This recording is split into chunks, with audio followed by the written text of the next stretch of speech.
Friends, ఈ వీడియోలో విద్యా దృక్పథాలు పర్స్పెక్టివ్ ఇన్ ఎడ్యుకేషన్ చాప్టర్ 5 జాతీయ పాఠ్య ప్రణాళిక చట్టం 2005 ఈ టాపిక్కి సంబంధించి క్విక్ రివిజన్ ఇంపార్టెంట్ బిట్స్ చూస్తున్నాం. ఫ్రెండ్స్, ఈ వీడియో మీకు నచ్చినట్లయితే లైక్ చేసి షేర్ చేసి సబ్స్క్రైబ్ చేసుకోండి.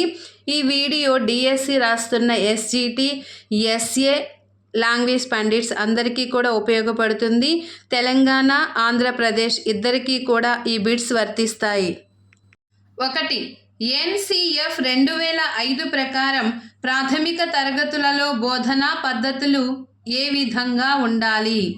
ఆన్సర్: భాగస్వామ్య మరియు చర్చ ఆధారితంగా. భాగస్వామ్య మరియు చర్చ ఆధారితంగా.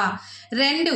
ఎన్సిఎఫ్ 2005 ప్రకారం పాఠ్య పుస్తకము మరియు బోధనా ప్రాక్టీసులో తప్పక ఉండవలసిన అంశం స్థానిక జ్ఞానం మరియు పిల్లల అనుభవాలు. స్థానిక జ్ఞానం మరియు పిల్లల అనుభవాలు. 3.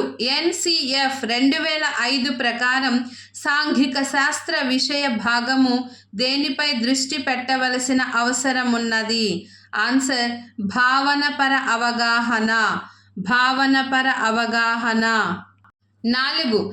ఎన్సిఎఫ్ నేషనల్ కరికులం ఫ్రేమ్వర్క్ 2005 ప్రకారం ఎన్సిఎఫ్ అంటే నేషనల్ కరికులం ఫ్రేమ్వర్క్ అంటే జాతీయ పాఠ్య ప్రణాళిక చట్టం 2005 ప్రకారం భారతీయ కళలు వీటికి సజీవ ఉదాహరణలు. భారతదేశ సమాజ ఏకత మరియు సాంస్కృతిక వైవిధ్యం. భారతదేశ సమాజ ఏకత మరియు సాంస్కృతిక వైవిధ్యం. 5. పాఠశాల విద్య కోసం ఎన్సిఎఫ్ఎస్ఈ 2000 సమీక్షించుటకు ఏర్పాటు చేయబడిన జాతీయ ఫోకస్ గ్రూపు 21.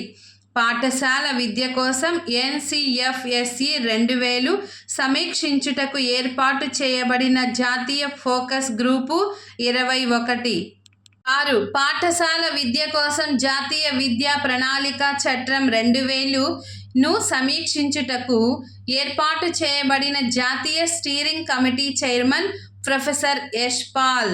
పాఠశాల విద్య కోసం జాతీయ విద్యా ప్రణాళిక చట్టం 2000ను సమీక్షించేందుకు ఏర్పాటు చేయబడిన జాతీయ steering committee chairman professor Yashpal.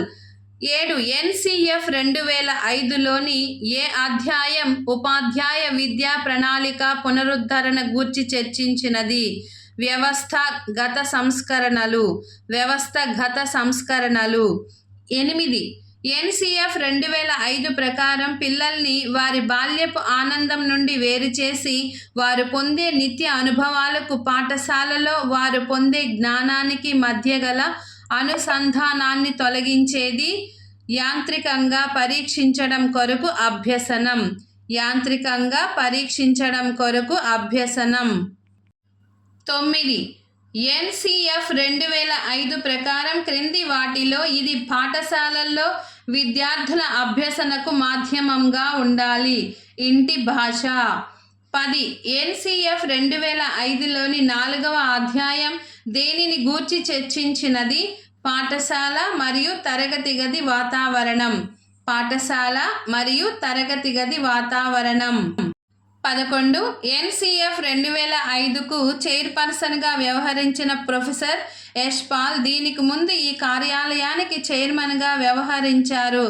UGC అనగా university grant commission. University grant commission. 12. భారం లేని విద్య నివేదికలోని లోతైన అంశాలని విస్తారంగా ప్రస్తావించే document NCF 2005 national curriculum framework జాతీయ పాఠ్య ప్రణాళిక చట్టం 2005. 13. ఎన్సిఎఫ్ 2005కు సంబంధించి ఈ క్రింది వాటిలో ఒకటి సరైనది కాదు. ఆన్సర్: ఆంగ్ల భాషకు తగినంత ప్రాధాన్యత ఇవ్వకపోవడం. ఆంగ్ల భాషకు తగినంత ప్రాధాన్యత ఇవ్వకపోవడం. 14. ఎన్సిఎఫ్ 2005 ప్రకారం దేశంలోని వివిధ ప్రాంతాలలో పోల్చదగిన నాణ్యతను భరోసా ఇచ్చుటకు ఈ క్రింది వాటిలో ఒకటి అభిలషణీయమైన ఏర్పాటు. సాధారణ పాఠశాల వ్యవస్థ. సాధారణ పాఠశాల వ్యవస్థ. 15 ఎన్సిఎఫ్ 2005 ప్రకారం ఆరోగ్య మరియు వ్యాయామ విద్య ఒక ఐచ్ఛిక విషయంగా ఈ స్థాయిలో ఉండవచ్చు. Higher secondary. 16 ఎన్సిఎఫ్ 2005 ప్రకారం భాషా సామర్థ్యాలను పూర్తి స్థాయిలో అభివృద్ధి పరచుటకు సృజనాత్మకత కలిగిన భాషోపాధ్యాయుడు అనుసరించాల్సిన తరగతి గది వ్యూహం బహుభాషత్వం. 17 శిశు కేంద్రిత బోధన శాస్త్రం అంటే పిల్లలకు దీనిలో ప్రాధాన్యత ఇవ్వడం. అనుభవాలు. ఆన్సర్ అనుభవాలు. 18 ఎన్సిఎఫ్ 2005ను రూపొందించినది ఎన్సిఈఆర్టీ. ఎన్సిఈఆర్టీ అనగా national council of educational research and training. NCERT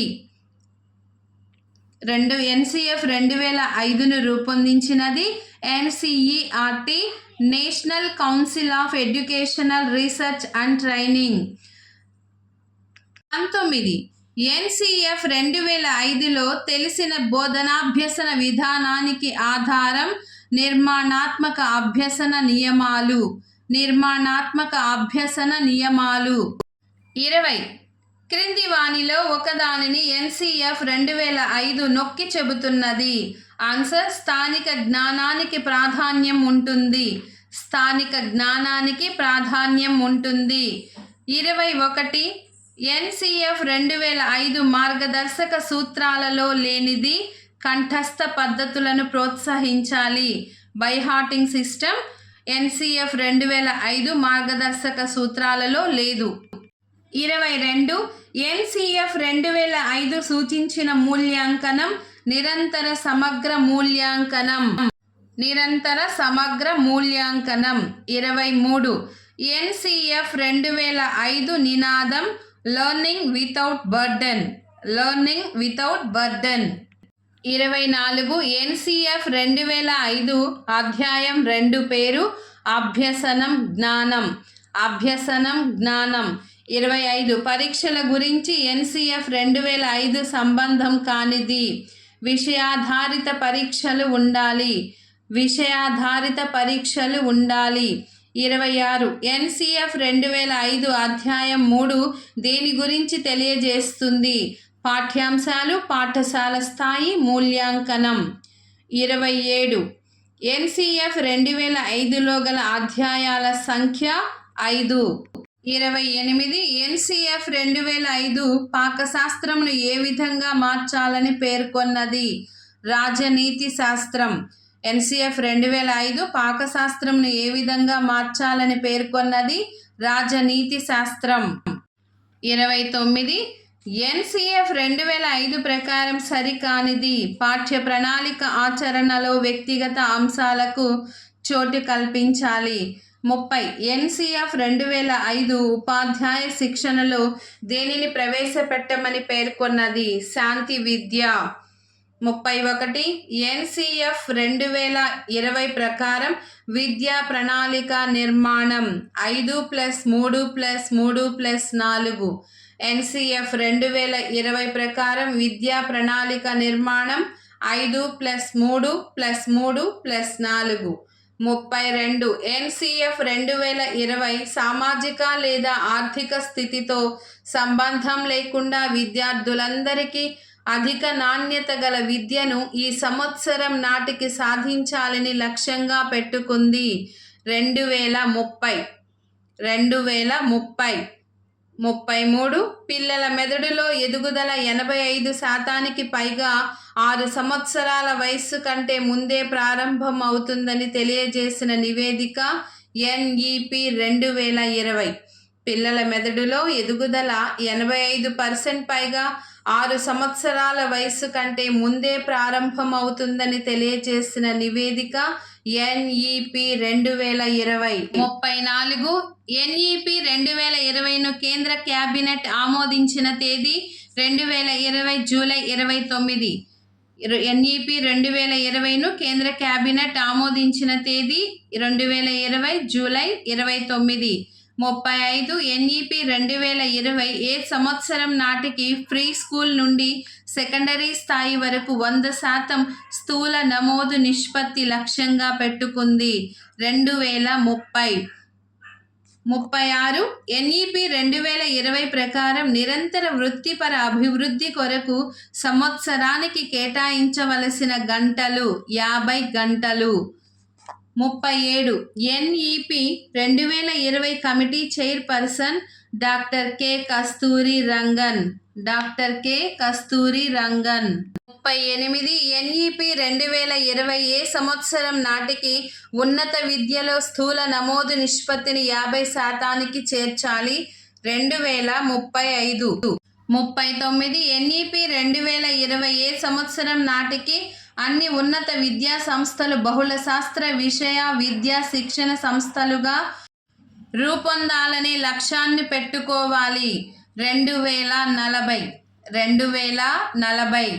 40 NEP 2020 ప్రకారం ఏ సంవత్సరం నాటికి 3-6 సంవత్సరాల మధ్య పిల్లలందరికీ నాణ్యమైన ప్రారంభ బాల్య విద్యను ఇవ్వాలి.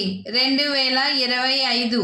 41 NEP 2020 ప్రకారం సామాజికంగా ఆర్థికంగా వెనుకబడిన విద్యార్థులు అధికంగా ఉన్న చోట ఉపాధ్యాయ విద్యార్థి నిష్పత్తి ఎలా ఉండాలని పేర్కొన్నది.